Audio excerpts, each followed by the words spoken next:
पुढच्या काळामध्ये प्रश्न सुटतील. आजही आम्ही बऱ्यापैकी प्रश्न सोडवलेले आहेत. सार्वजनिक वाहतूक व्यवस्थेच्या विषयामध्ये सांगाल तर जवळजवळ 2000 नवीन बसेस आमचे केंद्रीय राज्यमंत्री सन्माननीय मुरली अण्णा मोहोळ यांनी केंद्राकडून बी निधी आणला आणि त्या बसेस मंजूर करून घेतल्या.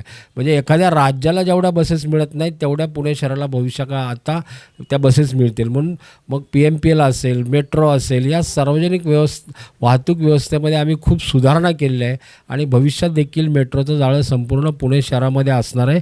आणि पुणेकरांना खात्री आहे, कारण पुणेकरांनी गेली 30-35 वर्ष नुसत्या चर्चा ऐकल्या मेट्रोच्या, पण आज प्रत्यक्षात पुण्यात मेट्रो धावती आहे.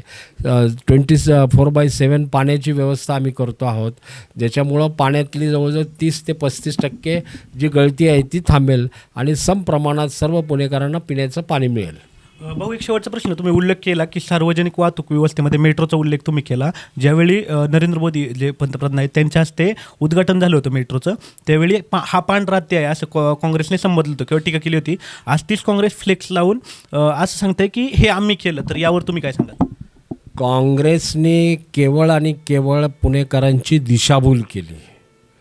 म्हणजे काँग्रेसने या देशामधली लोकसंख्या हे संकट मांडलं, परंतु आदरणीय नरेंद्र मोदी साहेब जेव्हा देशाचे पंतप्रधान झाले तेव्हा म्हटले की 140 कोटी जनता ही या देशाची ताकद आहे आणि या ताकदीच्या जोरावरच देश पुढे जाईल. आणि आज तुम्ही पाहताय की जे भारताची अर्थव्यवस्था असेल, भारतातले सर्व रस्ते असतील, विमानतळ असतील किंवा एकूणच डेव्हलपमेंट ही खूप मोठ्या प्रमाणात नरेंद्र मोदी साहेबांच्या नेतृत्वात झाली.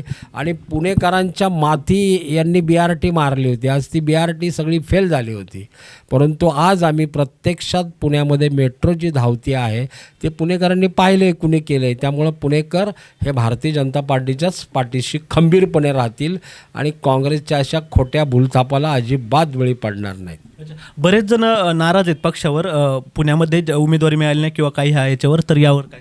भारतीय जनता पार्टीच्या कार्यकर्त्यांची आणि भारतीय जनता पार्टीची एक परंपरा आहे की जोपर्यंत अंतिम यादी प्रसिद्ध होत नाही किंवा एखाद्या प्रभागातल्या अधिकृत उमेदवार जाहीर होत नाहीत तोपर्यंत कार्यकर्ता आणि त्या कार्यकर्त्याला उमेदवार मागण्याचा अधिकार आहे.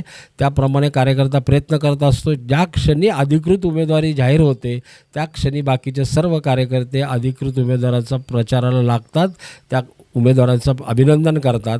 आणि नाराजी ही असणार, मनुष्याचा स्वभाव आहे, थोडंफार नाराजी आहे, ती नाराजी आम्ही दूर करू. भारतीय जनता पार्टीचा कार्यकर्ता कुठेही बंडखोरी करणार नाही.